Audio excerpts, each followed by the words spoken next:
Donc le thème, juste pour recontextualiser, c'est va avec la force que tu as.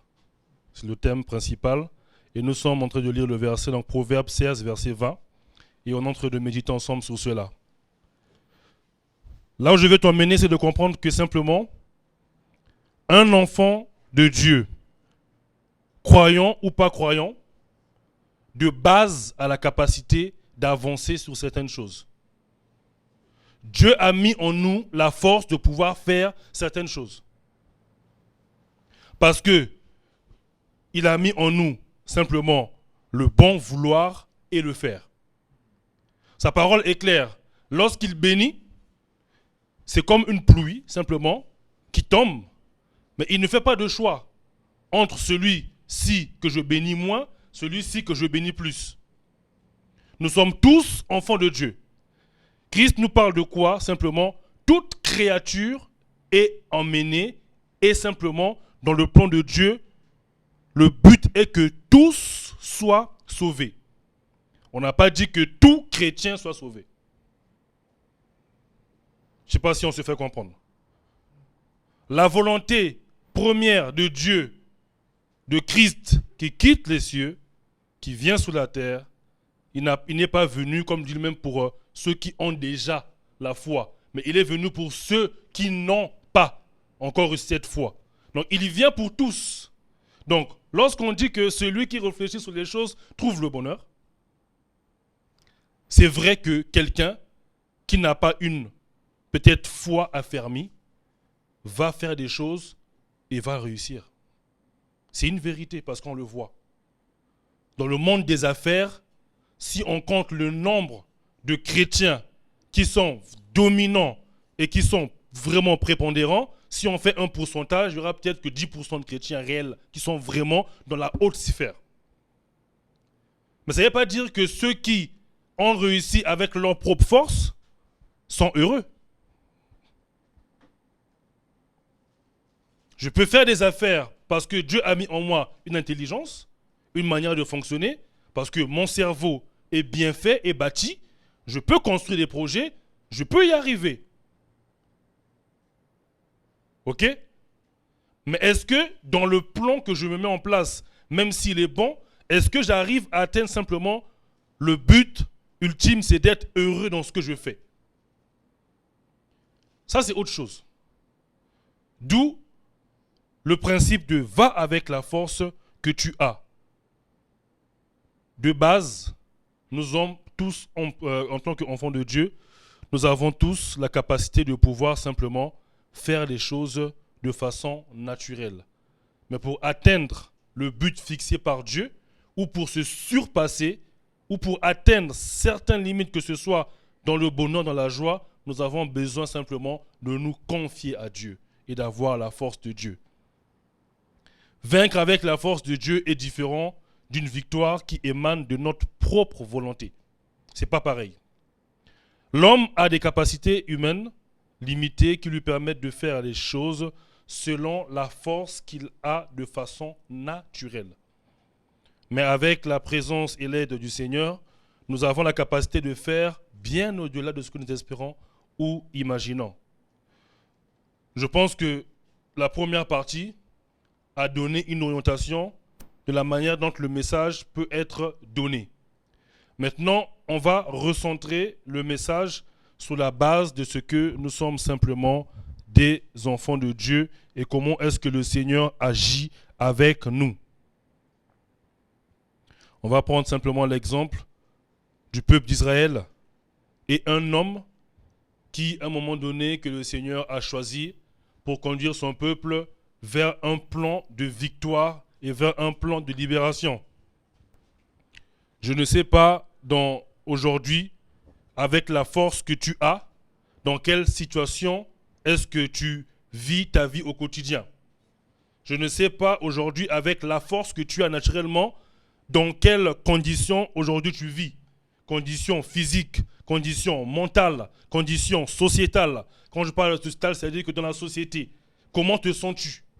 Es-tu une personne totalement libérée, une personne totalement, je dirais, heureuse, ou une personne qui simplement manifeste le syndrome de l'imposteur. Je m'explique. Le syndrome de l'imposteur, c'est la personne qui a toujours l'impression que tout ce que je fais, c'est comme si je ne devais pas être là, ou c'est comme si je ne peux pas le faire, ou c'est comme si, en fait, c'est pas moi, je doute, ou bien la situation qui m'arrive, en fait, mais pourquoi, en fait, toujours moi? C'est-à-dire qu'en fait, on se met toujours nous-mêmes des barrières ou des blocages qui font qu'en fait, tous les jours, nous vivons dans un doute permanent. Est-ce que ce que je vis, ou ce qui m'arrive, ou le blocage que j'ai, mais pourquoi moi? Pourquoi si? Pourquoi j'arrive pas à faire ça? Pourquoi est-ce que lorsque j'ai envie de grandir ou d'emmener peut-être mes enfants, ma famille dans tel projet, pourquoi les autres le font? Pourquoi pas moi? On se sent comme en fait une personne qui est dans un corps étranger, en fait un imposteur. Ok? Dans mes projets de vie, là où je fonctionne, à l'école, mais pourquoi est-ce que lorsque je fais des projets, on l'a dit au départ, lui là, il n'a pas une manière de fonctionner comme un enfant de Dieu, mais dès qu'il met la chose, paf, ça prend. Mais pourquoi moi? Pourquoi moi? Va avec cette force que tu as. C'est d'abord la première base. Mais cela est juste une base. Pour se sortir de cette limitation, il faut qu'à un moment donné, qu'il y ait aussi la part de Dieu. Je me pose maintenant des questions et je te pose la question. Est-ce que dans ce genre de situation, tu as peut-être cherché à comprendre peut-être ce que Dieu voulait réellement? Ou peut-être est-ce que tu t'es vraiment posé et tu t'es dit, tiens, je m'abandonne et que je laisse le Seigneur me conduire? C'est ce que Gédéon a fait, malgré le fait qu'il avait un doute qui était la capacité de pouvoir conduire le peuple d'Israël vers une victoire. On a beaucoup d'exemples. On peut prendre Moïse, on peut prendre Abraham, qui sort d'un milieu où il avait un certain confort, mais qui ne se sentait pas vraiment bien. Et le Seigneur le pousse vers l'extérieur et l'emmène vers un plan que lui, il a voulu. Ce message sera divisé simplement en deux parties. On va parler de l'appel de Dieu, donc pour Gédéon, qui sera assimilé à notre vie en tant qu'enfant de Dieu. Et on prendra la deuxième grande partie, où on parlera de comment avancer avec la stratégie de Dieu. Parce que si, de base, j'ai la force que j'ai, ou je vais avec la force que Dieu m'a donnée, va avec la force que tu as, tu ne peux pas partir en te levant, tiens, j'ai la force que j'ai, Dieu a mis en moi la capacité d'avancer, allez c'est bon, j'y vais. J'avance, parce que Dieu a mis en moi la force. Non, ça ne se passe pas comme ça. Il faut comprendre quelle est la volonté de Dieu dans la force qu'il t'a donnée. Quel est le plan de Dieu dans ce qu'il a mis en toi comme capacité? Ou peut-être d'abord comprendre dans quel contexte je vis aujourd'hui pour comprendre ma force et après avoir la stratégie. Je répète, comprendre d'abord dans quel contexte je vis pour comprendre en moi la force que j'ai et après prendre la stratégie de Dieu pour avancer. Je répète encore, parce que c'est très important. C'est 3 étapes. Va avec la force que tu as. Je ne vais pas me lever et avancer comme ça. Je sais qu'en moi, Christ, lorsqu'il m'a libéré des choses de ce monde, il a déposé dans mon cœur simplement la joie et l'envie peut-être de vivre ou de marcher avec lui. C'est une force, c'est une base. Maintenant, dans quel contexte je vis aujourd'hui? Comment est-ce que je vis ma vie? Qu'est-ce qu'est la chose qui m'empêche? Quel est le problème qui me bloque? Quelle est la chose? Ou peut-être aujourd'hui, il ne faut pas être juste négatif, hein? Je suis très heureux. Parce que souvent, on va dans le sens toujours du côté négatif pour titiller, mais je peux aussi être heureux. Aujourd'hui, moi, je suis heureux. J'étais sans papier pendant des années, j'ai les papiers. Je n'avais pas, peut-être hier, je courais, il neigeait, il y avait la pluie. Aujourd'hui, j'ai conduit. Je suis heureux. Je n'avais pas de maison. Aujourd'hui, j'ai un chez moi. Mon diplôme, c'était dur de l'avoir. Aujourd'hui, je l'ai. Entre le contexte que je vis, qui peut être négatif, et le combat que je mène, et aussi le contexte de victoire dans lequel je suis. Dans les deux sens, on aura une seule direction pour y aller. Que ce soit heureux, que je sois malheureux, le plan est le même. Pourquoi je le dis? Parce que souvent, en tant qu'enfant de Dieu, on a cette fâcheuse habitude de plus voir le fait que tout ne fonctionne pas, tout va mal, tout est compliqué, tout est chaud. Mais pourquoi si? Pourquoi moi? Je veux te dire, ce matin, arrête de te lamenter. Compte les bienfaits de Dieu et va avec la force que tu as. Gédéon, l'appel de Dieu, le contexte de cet appel, pour ceux qui ont déjà parcouru le livre de Juges et qui connaissent bien l'histoire du peuple d'Israël après la libération, donc de tout ce qui s'est passé, le chemin qu'ils ont pu prendre depuis l'Égypte jusqu'à dans la zone où ils commençaient à construire une vie. D'accord? Ils commençaient à développer une vie en tant que le peuple de Dieu, en tant qu'Israël. Ils se retrouvent dans les griffes de Madian. Les Madianites, il est écrit dans Justice où on développe les Madianites depuis 7 années, 7 ans, étaient en train de cribler les enfants de Dieu, en train de les malmener. Ils vivaient des guerres. C'est-à-dire que tu pouvais dormir, ça j'illustre selon la compréhension de la parole de Dieu. Tu peux dormir et un matin comme ça, les Madianites, Madian, donc, vous attaquent. C'est la guerre. Et la Bible est claire même et nous dit que le peuple de Dieu, le peuple d'Israël, se cachait dans des grottes.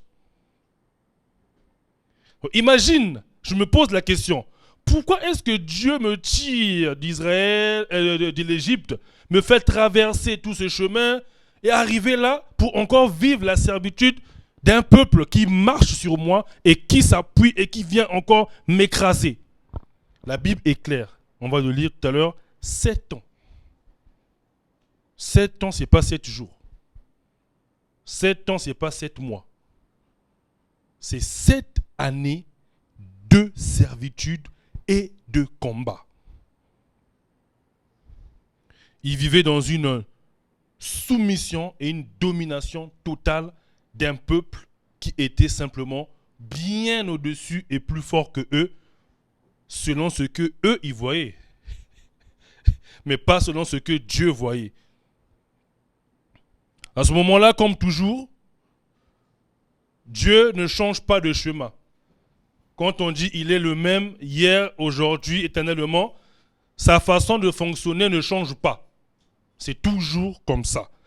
Il n'a ni onde de variation, ni onde de changement. Si toi tu varies et tu bouges, malgré que Dieu t'a fait du bien, lui, il reste droit, il est le même. De la même manière qu'il a libéré son peuple en emmenant Moïse pour l'Égypte et les sortir des mains de Pharaon, là le Seigneur va susciter un homme. Cet homme qui est Gédéon. Donc eux qui se cachent dans des grottes et qui n'arrivent pas simplement à avancer, se trouvent dans un contexte où maintenant on a combattu. Ça fait 7 ans qu'on se bat, maintenant il faudrait qu'on sorte de là. Le Seigneur entend les prières et à ce moment-là commence à les exaucer. On va revenir un peu plus dans le contexte plus tard. On va avancer tout doucement. On va prendre ensemble Juge 6, le verset 14.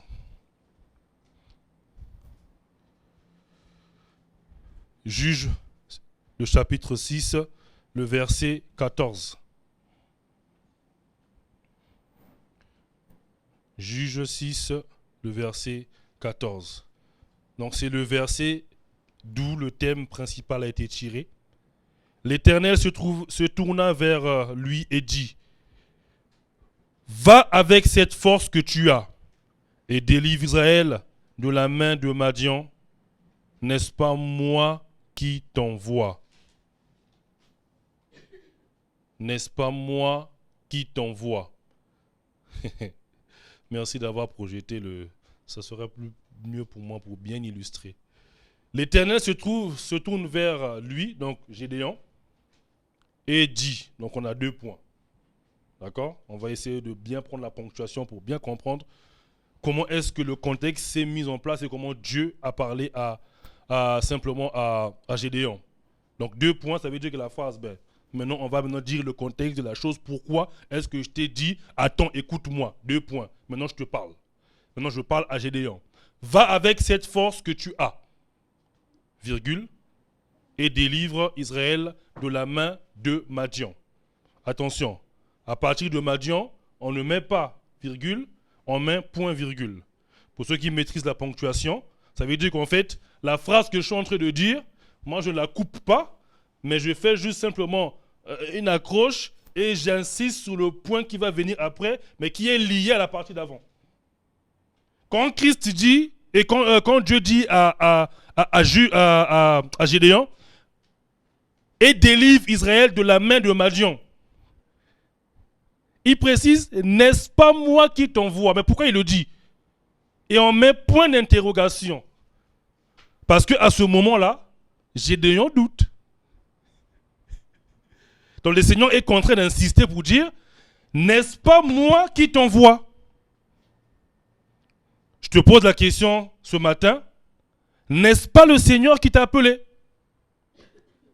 Les choses dans lesquelles peut-être tu vis et tu aimerais avancer, n'est-ce pas le Seigneur qui t'a tiré de la boue? Si c'est un homme qui t'a tiré de la boue, ou bien qui t'envoie dans le plan que Dieu a établi pour toi, alors peut-être que tu n'auras pas la victoire. Parce que c'est un homme qui t'appelle. C'est un homme qui t'a tiré. Mais si c'est Dieu réellement qui t'a tiré dans son plan divin, c'est que certainement ta vie doit avoir un sens où le Seigneur est réellement palpable et tous les combats deviennent pour nous simplement des victoires. À ce moment-là, Gédéon a peur. Se dit, mais attends, ça fait 7 années quand même. Eux là, ils sont nombreux. Nous, on se cache dans les grottes. Et tu me dis d'y aller et de prendre le peuple. On n'a pas d'armée. Donc, la question que je me pose à ce moment-là, vivons un peu le temps de guerre. Imaginons un peu.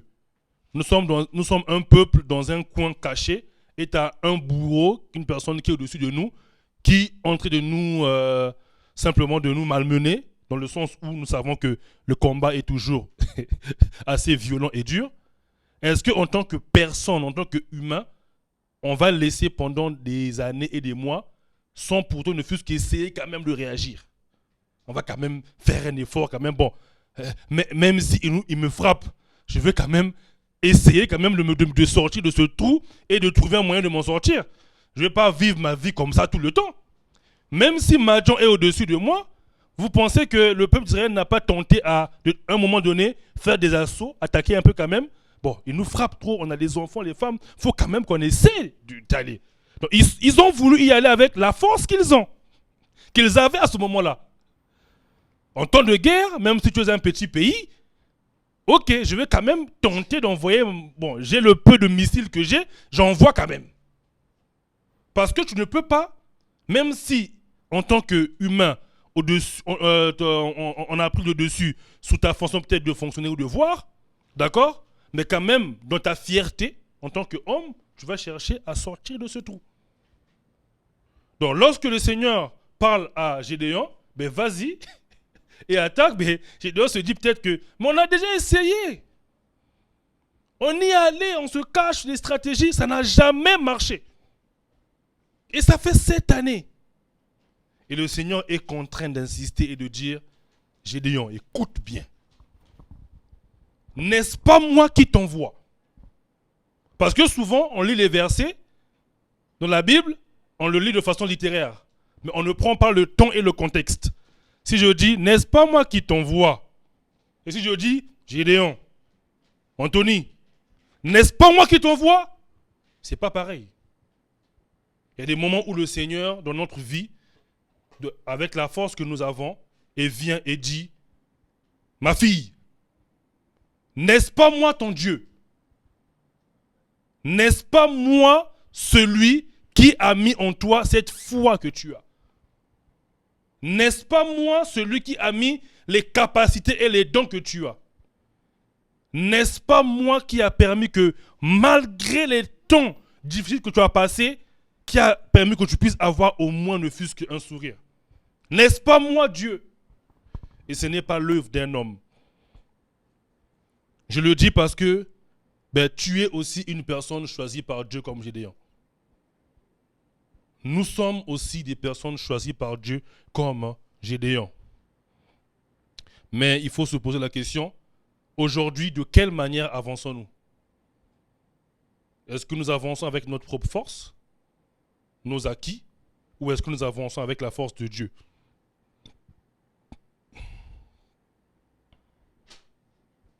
La capacité que nous avons naturellement, couplée à la volonté de Dieu et à sa mission d'aller de l'avant, fait de nous des personnes qui certainement pourront avancer et affronter et aller bien au-delà de ce que nous espérons, imaginons.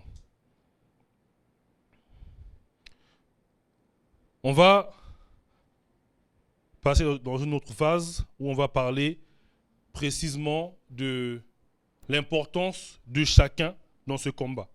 Même si Gédéon, c'est lui qui a été appelé, c'est lui à qui Dieu a parlé, il ne pouvait pas accomplir cette mission seul. Ce n'est pas possible. On a toujours besoin de notre famille en Christ, notre famille biologique, notre famille en tant qu'amis, accoutumantes, des gens qui sont avec nous au quotidien, pour pouvoir accomplir certains projets et accomplir ou surmonter certains problèmes. Cela reflète quoi dans ce raisonnement-là? C'est qu'en fait, nous sommes un corps. Et je sais qu'en ce moment, le pasteur Sorgé est en train de développer du coup toute la partie sur le corps, l'importance de chacun, l'importance du corps, des oreilles. Voilà, il est en train de développer, la dernière fois, on en a parlé pendant un bref temps. Donc je fais juste une ouverture, donc une parenthèse par rapport au message sur le corps. Seul, on peut avancer, mais à plusieurs, ça sera mieux. Comme dit la parole, simplement, si un membre du corps souffre, c'est tout le corps qui souffre avec lui. À ce moment-là, ce qui se passe, c'est que simplement, le Seigneur est en train de rappeler simplement à Gédéon que vous êtes le peuple que j'ai choisi, d'accord? Vous êtes le peuple que moi, j'ai sorti de l'Égypte. Même si vous galérez, vous souffrez, apprenez à redevenir un corps. Je te mets toi comme la tête. D'accord? À ce moment-là, il n'y a pas la révélation de Christ, tout. On est dans le Juge, hein, l'Ancien Testament. Donc, si on parle de Christ, ça peut être un hors contexte. Donc, soyons dans le contexte, c'est Dieu qui parle. Point, pour le moment. Et à ce moment-là, si nous sommes réellement un corps et que nous comprenons la valeur de chacun, alors nous pouvons avoir une force pour faire des choses plus que ce que nous pouvons imaginer. Pourquoi je le dis? Si un corps ou si une partie du corps souffre, c'est tout le corps qui souffre avec lui. Il a fallu que Gédéon puisse choisir des personnes adaptées pour accomplir la mission. Fais-le prendre des soldats. Fais-le choisir une armée. Mettre en place peut-être une stratégie pour y aller. Ok? Donc, il constitue peut-être les membres de chaque partie du corps qui auront un rôle essentiel pour le combat que nous menons. Si on prend le contexte de l'église Oikos aujourd'hui, nous sommes en pleine, je dirais, saison d'implantation. L'importance du corps a son sens. Si dans l'église que nous sommes entrés ensemble de bâtir, parce que ce n'est pas le pasteur seul, ou ce n'est pas le comité seul, mais c'est l'église qui bâtit, si chacun, avec le peu de force qu'il a dans le corps que nous sommes, met un pied, je vous assure que si on avançait à 2 à l'heure, on passera à 20 à l'heure, à 10 à l'heure, 40 à l'heure. C'est ce que Gédéon a fait. Il a reçu une vision. Comme il sait que il est un membre d'un corps qui est le peuple d'Israël, il va ramener ceux qui ont la capacité d'avancer et de pouvoir propulser le plan que Dieu a établi. Dans Romains 12, 5, nous lisons: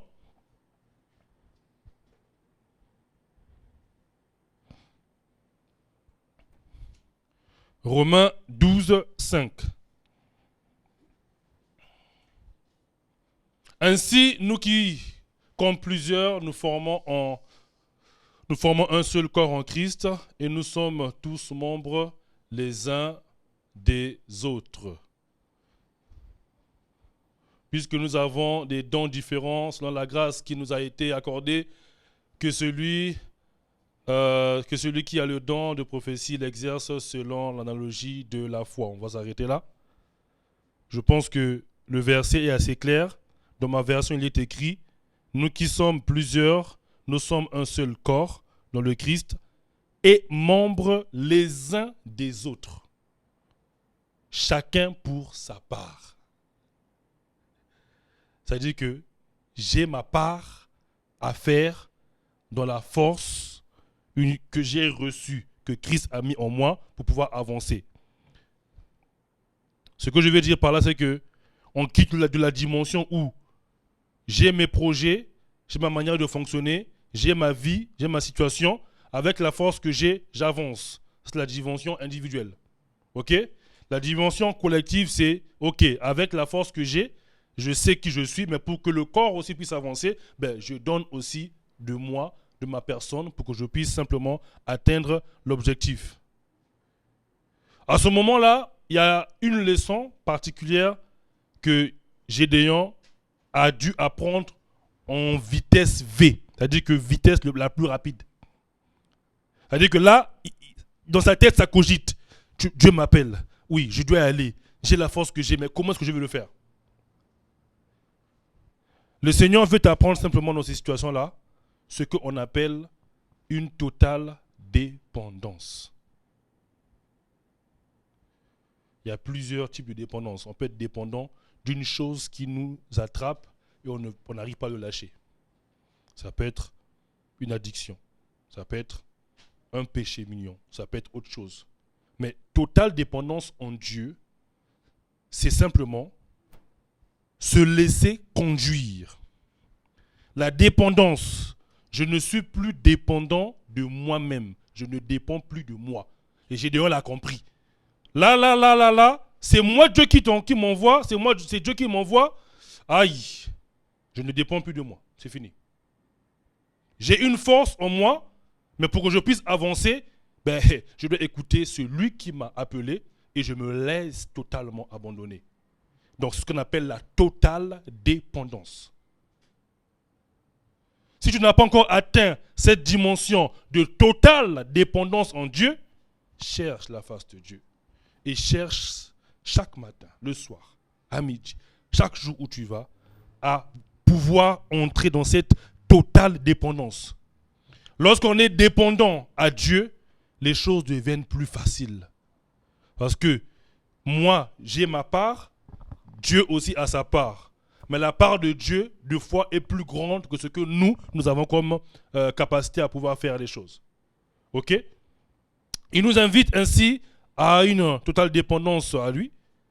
En toutes circonstances, nous rappelons que notre réussite provient de lui et ainsi toute la gloire doit lui revenir.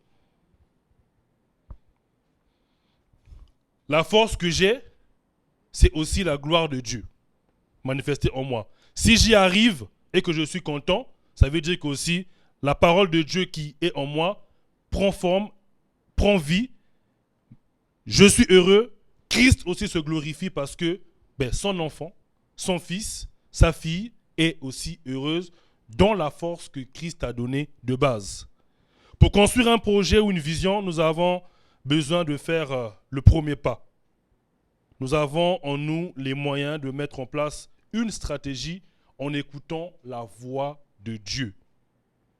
Beaucoup d'hommes et femmes de Dieu, si on leur posait la question aujourd'hui, ils ne seront pas capables de vous dire qu'ils avaient reçu un chemin clair et préétabli par rapport à leur projet ou leur ministère. Si moi je te dis dans 10 ans, tu deviendras qui? Ou qui seras-tu? Tu ne sauras jamais me répondre. Même si tu me dis, moi j'ai des projets, je crois que dans 10 ans, peut-être que j'aurai un studio avec un gros projet. Peut-être que j'aurai une entreprise qui fera ci. Oui, je pense que dans 10 ans, mon restaurant atteindra tel niveau. Ou dans 15 ans, j'aurai... Non. Tu ne peux pas. Parce que le lendemain appartient à Dieu. Mais toi, ta part que tu as, c'est simplement d'être obéissant au fait que Dieu te dit, prends cette direction, je la prends et je me laisse conduire. Totale dépendance. Le jour où le Seigneur me fait comprendre que Samuel, maintenant tu arrêtes tout ce que tu fais, tu vas te consacrer, aller te former à l'école biblique. Je ne savais même pas qu'un jour j'allais être dans une église, commencer à être pasteur, assistant, prêcher, faire des choses avec le ministère Light avancé. Je ne savais rien du tout. Lève-toi, va te former. Au moment où Dieu me dit ça, là où je suis en train de vivre, les dons commencent à se manifester. Je commence un peu à prêcher. Mais pourquoi tu vas à l'école? Tu n'as pas besoin de ça. Avance. Avance. Et d'autres peuvent te dire aussi, oui, ton projet là, mais ça tient déjà. Tu n'as pas besoin encore de ça. Continue. Ou bien le problème que tu as, mais tu es assez forte. Tu n'as pas besoin qu'on t'aide encore. Lève-toi, va. Ça, c'est le raisonnement du monde. Mais qu'est-ce que Dieu veut t'apprendre? Et là, je me dis, qu'est-ce que je fais? Est-ce que j'écoute les voix de ceux qui m'entourent? Parce que de base, j'ai déjà une force. Si je suis capable de me tenir debout devant les gens et parler, c'est que la force, elle est déjà là. Christ a mis quelque chose en moi. Pourquoi encore aller me retirer et encore chercher sa volonté alors que j'ai déjà ce qu'il faut? En priant, le Seigneur me dit, pour toi là, école d'abord.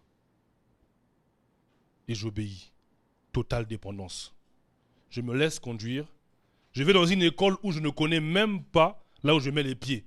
Juste parce que j'ai accepté, je me suis dit, bon, c'est une école. J'ai choisi parce qu'il y avait des cultes le matin. C'est tout ce que je voulais. Parce que je ne voulais pas une école trop littéraire, où il n'y a que, voilà, vous levez, c'est que on fait des débats, dogmes, théologie. Non, je voulais une partie spirituelle, une partie parole. Je ne voulais pas aller dans un endroit où on te bourre.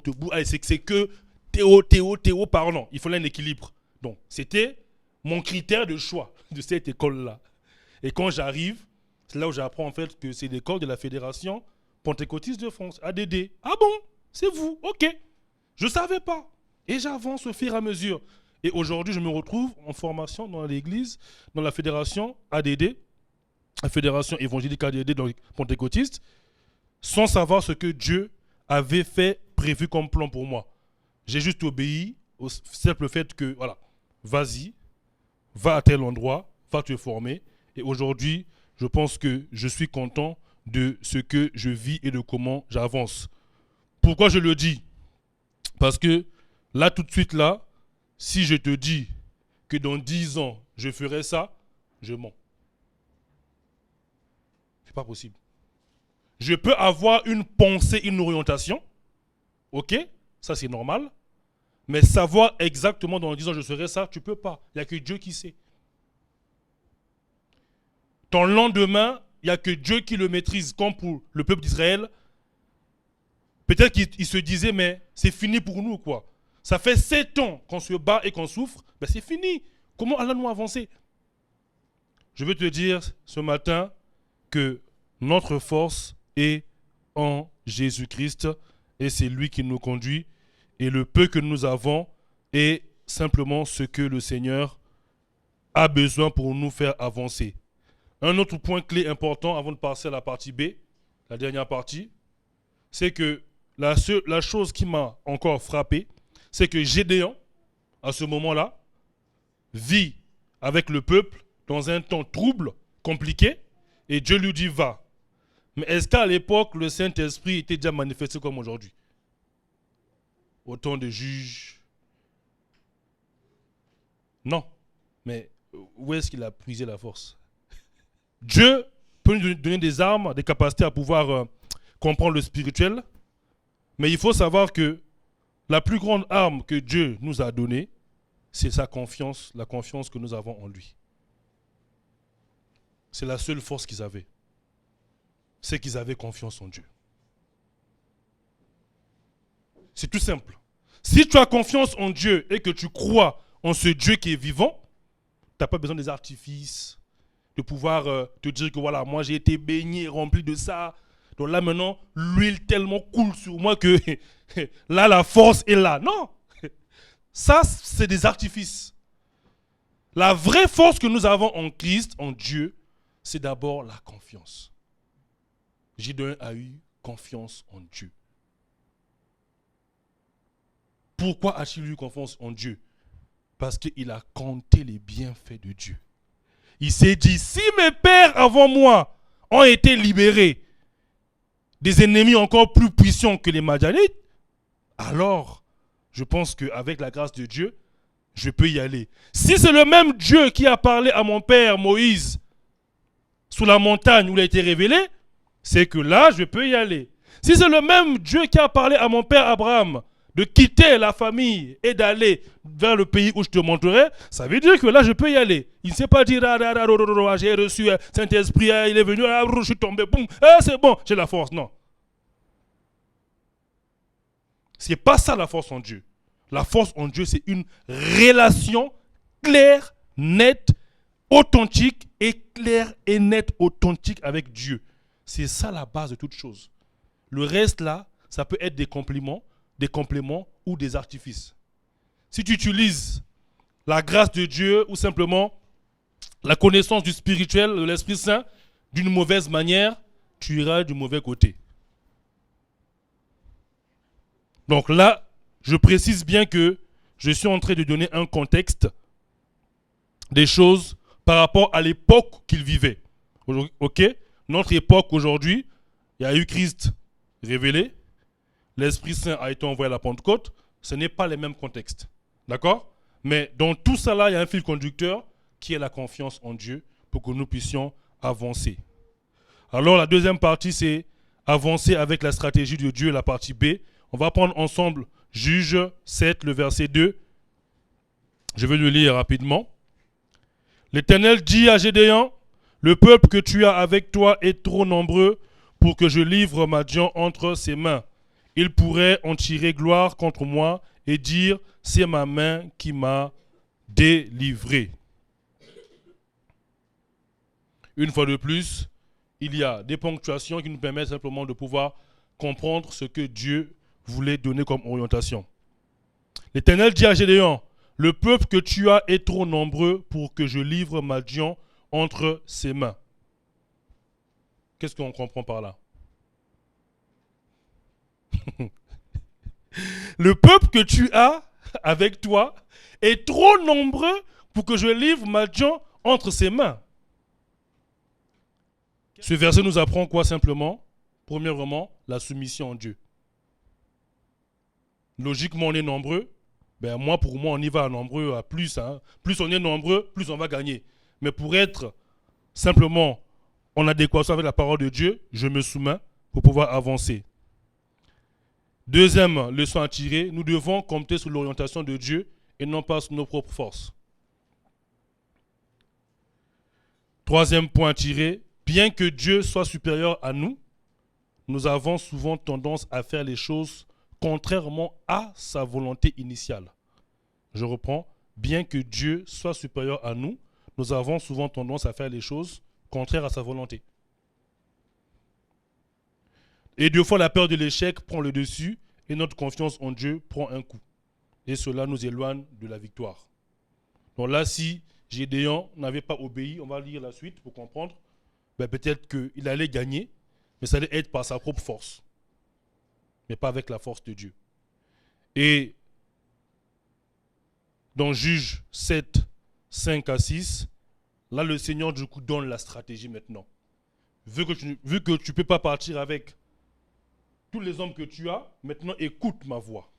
Et Dieu dit, Juge 7, 5 à 6, Gédéon fit descendre le peuple vers l'eau, et l'Éternel dit à Gédéon, tous ceux qui laperont l'eau avec la langue, comme lappe le chien, tu les sépareras de tous ceux qui se mettront à genoux pour boire. Et il dit, ceux qui lapèrent l'eau en la portant à la bouche avec leurs mains, donc ceux qui ont bu avec leurs mains de façon propre ou de façon adaptée, furent au nombre de 300 hommes.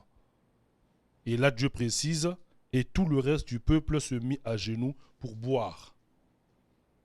Donc Dieu a eu besoin de prendre ceux qui buvaient avec la main et non pas ceux qui s'étaient accroupis, de coucher pour boire comme les chiens. Et Dieu a précisé à Gédéon, ben c'est ceux qui boiront avec la main qui partiront avec moi, avec toi en combat. Finalement, ils sont restés combien? 300. Donc, sous des milliers de soldats, il n'en reste que 300.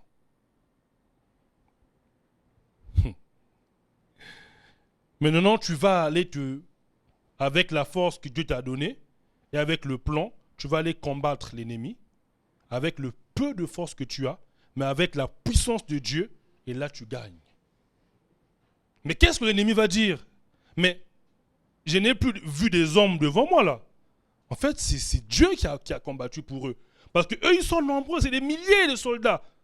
Et quand on lit bien, je vous conseille de lire le livre de Juges, chapitre 6-7, pour bien comprendre le processus, comment les espions sont rentrés, pour aller voir comment ils étaient positionnés. Ils sont allés, il y a eu des conciliabules entre les généraux, ils ont parlé, et à la fin, il y a eu l'assaut. Que 300 personnes ont terrassé tout un peuple.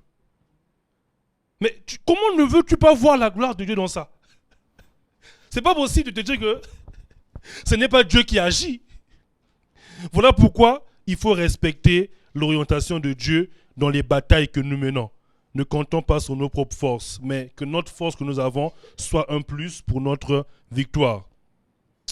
Malgré la difficulté, Gédéon a respecté l'ordre et la stratégie donnée par le Seigneur. Malgré les 7 années de servitude, Gédéon a été obéissant. Souvent, le Seigneur nous montre le but, la vision, cette image que nous avons en nous et qui nous pousse simplement à garder les yeux fixés vers lui, simplement pour avoir la victoire.